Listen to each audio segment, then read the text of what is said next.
ऐसी बानी बोलिए मन का आपा खोए, औरन को शीतल करे और आपहु शीतल होए। जी हाँ दोस्तों, मैं आपका चिरपरिचित साथी प्रवीण सिन्हा आपके सामने पेश कर रहा हूँ दिव्यांगम चैनल पर आज के सद्विचार। साथियों, ये जो अभी कबीरदास जी का दोहा मैंने पढ़ा, ऐसी बानी बोलिए मन का आपा खोए, औरन को शीतल करे और आपहु शीतल होए, इस दोहे का शायद आज की युवा पीढ़ी अनुवाद ना कर सके। मैं उम्मीद करता हूँ कर लेगी, सभी पढ़े लिखे बच्चे हैं, लेकिन जो लोग इसका अनुवाद नहीं कर सकते उनको मैं आज के आधुनिक शब्दों में बता दूं कि इसका सार है डेवलपमेंट ऑफ स्किल कम्युनिकेशन। जी हाँ, बातचीत के तरीके में अपनी मर्यादात्मक भाषा का प्रयोग करना। और इस बात को स्पष्ट करने के लिए मैं एक आज आपके सामने को छोटी सी कहानी पेश कर रहा हूँ। एक राजा था। राजा ने एक बार अपने मंत्रियों से दरबार में कहा कि चलो हम लोग शिकार पे चलते हैं। जंगल पे गए वो लोग शिकार में, और शिकार करते करते राजा, उनके सैनिक और उनके मंत्री तीनों लोग अचानक बिछड़ गए। बिछड़ने के बाद अब सैनिकों को और मंत्रियों को चिंता हुई कि महाराज हमारे कहाँ रह गए। उनको खोजते खोजते वो एक ऋषि मुनि के आश्रम में पहुँचे तो ध्यान से देखा ऋषि मुनि नेत्रहीन थे। नेत्रहीन थे। जिसने जिसने उनसे उनका पता पूछा, ऋषि मुनि ने यथासंभव उनको उत्तर दिया। आखिरी में राजा पहुंचा।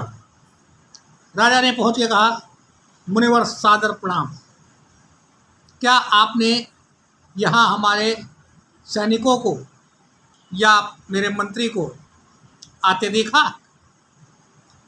तो उस ऋषि ने कहा, महाराज ने पूछा पहले कि क्या आपने अपने सैनिकों को मेरे देखा? ऋषि मुनि ने कहा वो इधर बाईं ओर गए। फिर पूछा महाराज ने, क्या आपने मेरे मंत्रीगण को देखा? फिर ऋषि मुनि ने आदेश दिया कि वो उधर बाईं ओर गए। महाराज भी उधर बाईं ओर अपनी सेना और अपने मंत्रियों को खोजते खोजते पहुंच गए। कुछ दूर चलने के बाद उनको उनके मंत्री पहले मिले, जो बाद में निकले थे ऋषि मुनि के यहाँ से। फिर उसके बाद उनके सैनिक मिले, जो पहले निकल चुके थे। तो जब तीनों लोग मिले तो तीनों लोगों ने ये कहा, मंत्री ने कहा, महाराज जब हम सब तीनों लोग फिर से इकट्ठा हो गए हैं तो क्यों ना शिकार पे चले। महाराज के दिमाग में एक बात खटक रही थी। वो ये खटक रही थी कि जब वो ऋषि मुनि नेत्रहीन था तो उसने कैसे दिशा बोध करा करके बता दिया कौन किधर गया है, और कौन सैनिक था और कौन मंत्री था। इस बात की तहकीकात करने के लिए महाराज ने अपने सैनिकों से कहा, मंत्रियों से कहा कि अब शिकार नहीं होगा, हम लोग वापस महल की ओर प्रस्थान करेंगे। जब ये वापस महल की ओर जाने लगे तो फिर से वही उसी ऋषि का आश्रम आया जो प्रज्ञा चक्षु था। महाराज ने अपनी सैनिक टुकड़ी और मंत्री को उस ऋषि की कुटिया के बाहर रोका और स्वयं ऋषि के पास फिर से गए। पूछा, महाराज सादर प्रणाम।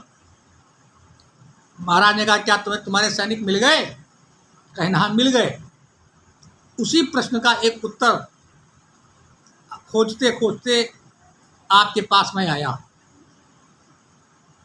महाराज ने पूछा, ऋषि ने पूछा, क्या प्रश्न है? महाराज ने कहा, आपने ये कैसे बताया कि पहले सैनिक गए और उसके बाद मंत्री गए? ऋषि ने कहा, ये सब वाणी की बात है, मैं देख नहीं सकता। पहले आपके सैनिक आए। सैनिक ने कहा, ए मुनि, यहाँ तुमने किसी को जाते देखा? तो मैंने कहा, नहीं देखा। तो वो लोग उधर बाईं ओर चले गए, जिनके घोड़ों की आहट हमने अपने कानों से सुनी। फिर उसके बाद आपके मंत्री जी आए। मंत्री ने पूछा, हे ब्राह्मण, ये बताइए कि आपने इधर महाराज या उनकी टोली को देखा? तो मैंने कहा, मैंने नहीं देखा। सैनिकों की टोली आई थी, वो उधर बाईं ओर चली गई, तो मंत्री जी भी आपके बाईं तरफ चले गए। उसके बाद आप आए, आपने मुझसे सादर प्रणाम कहा। तो मैंने आपको बताया कि पहले सैनिकों की टोली आई और उसके बाद मंत्री की टोली आई और उसके बाद आप आए। क्योंकि जिसके पास जैसा काम और जैसा माहौल है, उसके पास वैसी वाणी है। ये महज एक कहानी नहीं थी दोस्तों, कहानी छोटी थी लेकिन आपको बहुत बड़ी बात सिखा गई। चाहे हम दिव्यांग हों, चाहे हम दिव्यांग ना हों, अगर हम अपनी वाणी पर संयम रखते हैं, जो कि आज के दौर की एक बहुत बड़ी ज़रूरत है, तो हम अपनों को भी पराये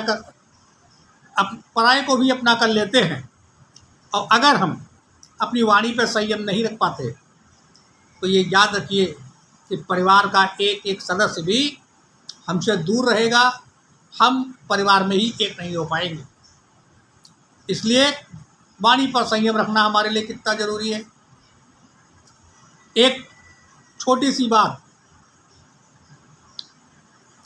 जब अगर कोई चोर जेल से भागे, अब पुलिस या उसके राजा के अंगरक्षक उसको पकड़ने के लिए आदेश दे, पकड़ो पकड़ो, जाने मत दो। एक भाषा ये हो गई, दूसरी वही शब्दों का खेल, अरे पकड़ साले को, मार दे। माफ़ी चाहते हैं इस अभद्र भाषा के लिए। दोनों भाषाओं में अंतर है, काम वही करना है।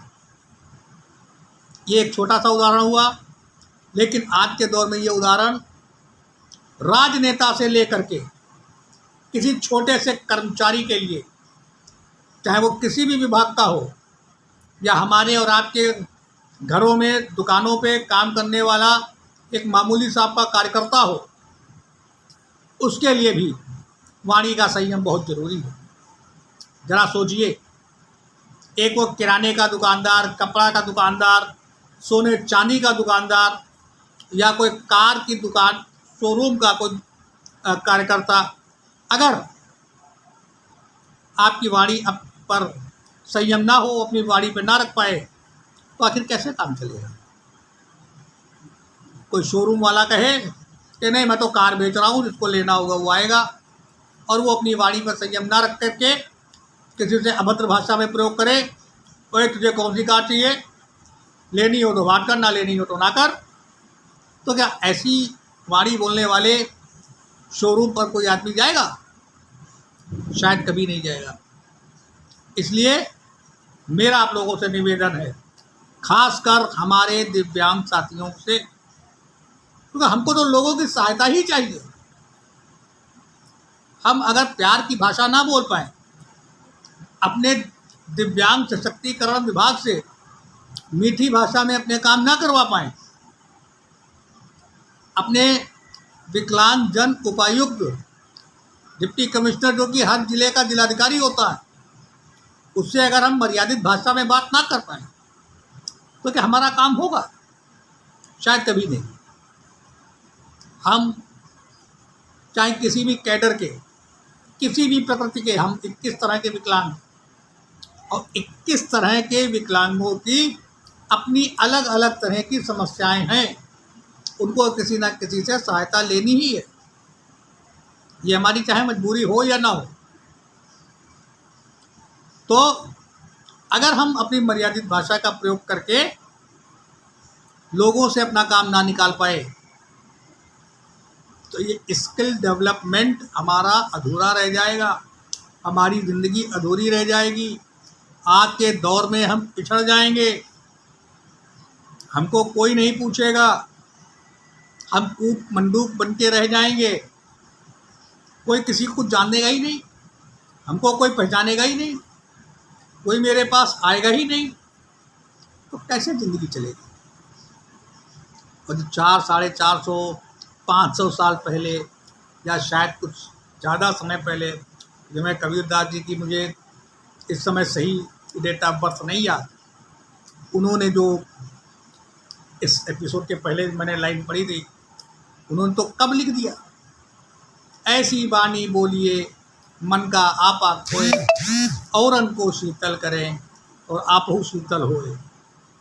इस दोहे को चरितार्थ करने की, कबीरदास के दोहे को, उनके भाव को जीवित रखने की हमारी और आपकी, इस पूरे समाज की न केवल जिम्मेदारी है, बल्कि हमारी और आपकी ज़रूरत है कि हम कबीर वाणी को संकलित करके आत्मसात करें और आत्मसात करके अपने जीवन को, अपने परिवार के जीवन को, अपने समाज को सही रास्ते पर लेके आएं। तो साथियों, जाने से पहले, आपसे विदा लेने से पहले, मैं आपसे गुजारिश करूंगा कि आज के हमारे इस एपिसोड को आप लाइक करें, जिन्होंने नहीं सब्सक्राइब करा वो सब्सक्राइब करें, लेकिन उसके बाद और उससे सबसे पहले आप आज के एपिसोड में आपको कौन सी बात अच्छी लगी, इसको कमेंट बॉक्स में ज़रूर लिखें। क्योंकि साथियों, कमेंट बॉक्स पे जब आप लिखते हैं तो उससे हम जैसे लोगों को कुछ सीखने का मौका मिलता है। लोग आपके सामने जब मैं आता हूँ, मैं क्या, हमारे तमाम साथी आते हैं, सुधा सिंह जी हैं, रिजवान मंसूरी जी हैं, डॉक्टर मनोज जी हैं, स्वयं हमारे इस कार्यक्रम के, इस चैनल के कर्ता धर्ता आदरणीय श्री विष्णुकांत मिश्र जी हैं। ये सभी लोग एक मोटिवेशनल के रूप में विख्यात हो गए हैं। हम लोग कोई लोग मोटिवेशनल स्पीकर नहीं हैं।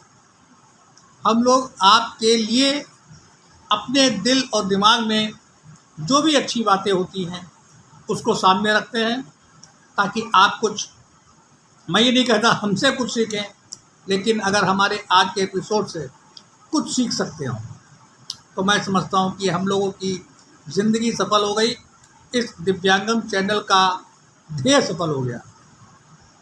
इन्हीं बातों के साथ आप सभी लोगों से फिर मिलने का वादा करके करते हैं राम राम।